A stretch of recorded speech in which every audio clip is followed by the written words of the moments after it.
श्री स्वामी समर्थ. नमस्कार, मी नंदिनी. माझ्या यूट्यूब चॅनलवर तुमचं खूप मनापासून स्वागत करत आहे. तुमच्या मनातील सर्व चांगली इच्छा स्वामी महाराज पूर्ण करो ही स्वामींच्या चरणी प्रार्थना करते आणि आजच्या व्हिडिओला सुरुवात करते.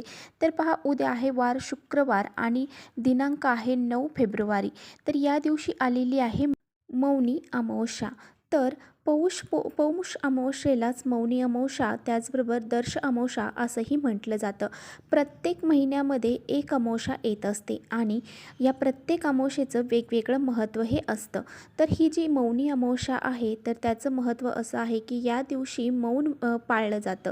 म्हणजे जे ऋषीमुनी होते तर ते या दिवशी मौन पाळायचे आणि आपल्या सर्वसामान्य माणसाला मौन पाळणं शक्य नाही होत. त्यामुळेच पहा, आपल्याला आपल्या घरामध्ये काही ज्या शब्द आहेत तर ते उच्चारण करायचं नाही. म्हणजेच काय, काही गोष्टी ह्या टाळायच्या आहेत. तर आपल्याला कुणालाही अपशब्द बोलायचे नाहीत किंवा कुणी जर आपल्याकडे होऊन भांडायला जर आलं असेल तरीसुद्धा आपल्याला शांतता पाळायची आहे. भांडण हे करायचं नाही. या दिवशी आपल्याला शांतता आणि चांगले शब्द उच्चारण करायचं आहे. कोणाच्या बाबतीतही अपमानास्पद शब्द आपल्याला उच्चारण करायचे नाही किंवा कुणाला ओरडायचं नाही किंवा काही वाईट बोलायचं देखील नाही. तर असं जरी आपण केलं तरीसुद्धा आपल्याला मौनी अमावस्येचं जे फळ आहे तर ते प्राप्त होत असतं. तर पहा, या अमावस्येच्या दिवशी उद्या मौनी अमावस्या आहे आणि यामुळेच आपल्याला घरामध्ये काही उपाय देखील करायचे आहेत. तर अत्यंत प्रभावशाली उपाय मी तुमच्याशी आजच्या व्हिडिओमध्ये शेअर करणार आहे.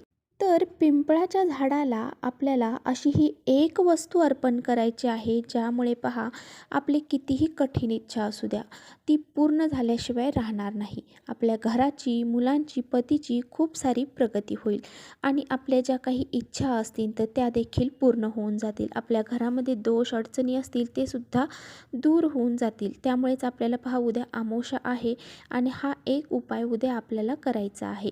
तर हा उपाय कसा करायचा आहे, कोणती वस्तू आपल्याला पिंपळाच्या झाडाला अर्पण करायची आहे, याबद्दलच आजच्या व्हिडिओमध्ये आपण जाणून घेणार आहोत. त्यामुळे व्हिडिओ कुठे स्किप न करता शेवटपर्यंत नक्की बघा, जेणेकरून तुमच्यापर्यंत योग्य ती माहिती पोहोचेल. आपल्या चॅनलवरती जर नवीन असाल तर चॅनलला लगेच सबस्क्राईब करा आणि असेच माहितीपूर्ण व्हिडिओ पाहण्यासाठी बेल आयकॉनलाही प्रेस करा. म्हणजे मी जेव्हा नवीन व्हिडिओ अपलोड करेन त्याचं नोटिफिकेशन सर्वात अगोदर तुम्हाला मिळेल आणि तुम्ही एकही व्हिडिओ मिस करणार नाही. तर पहा, आपल्या हिंदू धर्मामध्ये असे काही झाडं आहेत की त्यांना देवतांचा वास आहे असं म्हटलं जातं. यामध्ये बघा, उंबराचं झाड, वडाचं झाड, पिंपळाचं झाड, तुळशीचं झाड, त्याचबरोबर शमीचं झाड, बेलाचं झाड, या झाडांमध्ये देवतांचा वास असतो. त्याचबरोबर केळीचं झाड, आवळ्याचं झाड यांना देवतांचं प्रतीक मानलं जातं. म्हणूनच पहा, या विशिष्ट तिथी ज्या असतात तर ह्या विशिष्ट तिथींना ह्या विशिष्ट झाडांची पूजा केली जाते. तर पहा, गुरुवारच्या दिवशी आपण केळीच्या झाडाची पूजा करतो. केळीच्या झाडामध्ये भगवान विष्णू आणि माता लक्ष्मी यांचा वास असतो असं म्हटलं जातं. त्याचप्रमाणे उद्या शुक्रवार आहे आणि अमावस्या आहे. तर अमावस्येच्या दिवशी असं म्हटलं जातं की पिंपळाच्या झाडामध्ये भगवान विष्णू आणि माता लक्ष्मी यांचा वास असतो. त्यामुळेच आपल्याला पिंपळाच्या झाडाची पूजा करायची आहे. जर आपल्या मनामध्ये भरपूर दिवसापासून खूप मोठी इच्छा आहे आणि ती इच्छा जर आपली पूर्ण होत नसेल तर आपल्याला हा उपाय आवर्जून करायचा आहे. तर पहा, आपल्या प्रयत्नांना नशिबाची साथ मिळण्यासाठी हा उपाय आपल्याला करायचा. त्याचबरोबर आपल्या ज्या इच्छा आहेत त्या पूर्ण व्हाव्यात आणि आपल्या घराची जर प्रगती होत नसेल, घरामध्ये भांडणं असतील, मतभेद असेल, पैसा टिकत नसेल, घरामध्ये लक्ष्मी आली की ती कोणत्या ना कोणत्या मार्गाने बाहेर निघून जात असेल, म्हणजे आपल्या घरामध्ये लक्ष्मी टिकत नसेल, आजारपण वाढलेलं आहे, मुलांची प्रगती होत नाही, मुलं खूप हट्टीपणा करत आहेत, ऐकत नाही, किंवा आपल्या घरामध्ये जे कर्ते पुरुष आहेत त्यांची प्रगती होत नाही, जे आपले पती आहेत त्यांची प्रगती होत नाही, तर तुम्हाला जर असं काही जाणवत असेल, अशा समस्यांना तुम्ही सामोरे जात असाल तर तुम्हाला हा उपाय उद्या आवर्जून करायचा आहे. तर उद्या सकाळी लवकर उठायचं आहे, अंघोळ करायची आहे. अंघोळीच्या पाण्यामध्ये काही वस्तू टाकायच्या आहे, त्याबद्दल व्हिडिओ आपल्या चॅनलवर येणारच आहे. अंघोळीच्या पाण्यामध्ये काही वस्तू टाकून अंघोळ केल्यामुळे आपलं शरीर शुद्धीकरण होतं, कारण अमावस्या हा दिवस नकारात्मकता दूर करण्याचा खूप मोठा दिवस असतो. अंघोळ झाल्याच्या नंतर आपल्या घरातील देवी देवतांची पूजा करायची आहे आणि त्यानंतरच आपल्याला हा उपाय करायचा आहे. तर हा उपाय जो आहे तर तो आपल्याला उद्या सायंकाळी म्हणजे संध्याकाळी करायचा. तर पहा, संध्याकाळी असं म्हटलं जातं की ह्या झाडामध्ये माता लक्ष्मी आणि भगवान विष्णू हे वास करतात. अनेक देवी देवता या झाडामध्ये वास करतात. तर या दिवशी संध्याकाळी आपल्याला एक शुद्ध पाण्याचा कलश आहे तर तो भरून घ्यायचा आहे. तो आपल्या स्वयंपाकघरातूनच भरून घ्यायचा आहे. आणि ह्या तांब्यामध्ये पहा, हे कलश जे भरून घेतलेला आहे, या कलशामध्ये आपल्याला थोडेसे काळे तीळ टाकायचे आहेत. चम्मचभर कच्चं दूध असतं पहा, जे कच्चं दूध आहे ते टाकायचं आहे. आणि त्यानंतर थोडंसं गंगाजल असेल तर ते टाका, नसेल तर नाही टाकलं तरी चालेल. तर अशा प्रकारे आपल्याला घ्यायचं आहे. त्याचबरोबर आपल्याला एक खोबऱ्याची वाटी घ्यायची आहे आणि ही खोबऱ्याची वाटी घेतल्यानंतर त्याच्यामध्ये आपल्याला पूर्ण भरून तर ह्या वाटीमध्ये थोडासा रवा भरायचा आहे खोबऱ्याच्या वाटीमध्ये आणि थोडीशी साखर टाकायची आहे. पूर्ण भरून घ्यायचं आहे ती वाटी. आणि त्यानंतर पहा, आपल्याला एक मातीची पंतीसुद्धा घ्यायची आहे. आणि त्यानंतर जी काही पंती घेतलेली आहे त्या पंतीमध्ये आपल्याला मोहरीचं तेल घालायचं आहे. किंवा ते तेल नसेल तर त्या तेलामध्ये आपल्याला थोडीशी काळी मोहरी किंवा मग पिवळी मोहरी असेल तर ती घालायची आहे.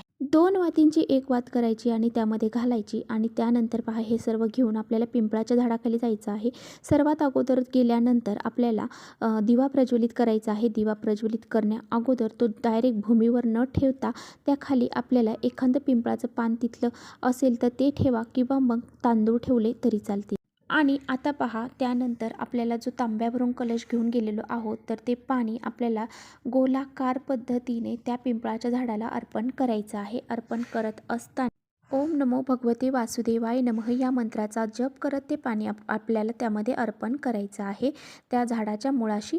त्यानंतर आपल्याला तिथे थोडासा खड्डा घ्यायचा आहे आणि त्या खड्ड्यामध्ये जी आपण खोबऱ्याची वाटी घेऊन गेलेलो आहोत त्यामध्ये रवा आणि साखर भरलेली आहे. तर ती वाटी थोडासा खड्डा घेऊन तिथे आपल्याला ठेवायची आहे. पूर्ण आपल्याला ती पुरायची नाही, वरती उघडी ठेवायची आहे. जेणेकरून तिथे मुंग्या, पक्षी येतील, कीटक येतील आणि त्यातलं ते धान्य जे आहे तर त्यांना खाता येईल अशा पद्धतीने आपल्याला ठेवायचे आहे. फक्त खालचा भाग बुजला तरी चालेल, जेणेकरून ती वाटी इकडे तिकडे कुठे पडणार नाही या हिशोबाने आपल्याला ती तिथे ठेवायची आहे. आणि पहा, हे सर्व करत असताना चुकूनही आपल्याकडून पिंपळाच्या झाडाला स्पर्श होणार नाही याची काळजी घ्यायची आहे. कारण पहा, आपोशाच्या दिवशी आपण पिंपळाच्या झाडाची पानं तोडत नाही किंवा तुळशीची पानं देखील तोडली जात नाही.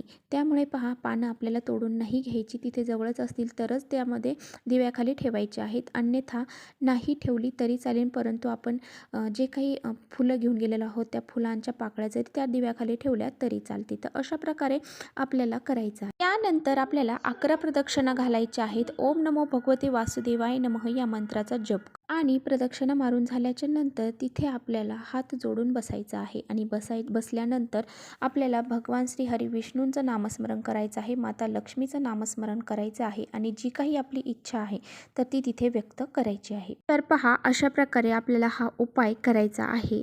आणि हात जोडून आपल्याला मनोभावे प्रार्थना करायची आहे. जर आपले मुलं आजारी पडत असतील किंवा त्यांची वारंवार प्रगती ही खुंटत असेल तरीसुद्धा आपल्याला भगवान विष्णू आणि माता लक्ष्मीला प्रार्थना करायची आहे आणि त्यांच्या जीवनातील सर्व दुःख दारिद्र्य दूर होऊ दे अशी प्रार्थना आपल्याला त्यांना करायची आहे. जी काही इच्छा आहे ती व्यक्त करायची आहे आणि त्यानंतर आपल्याला घरी यायचं आहे.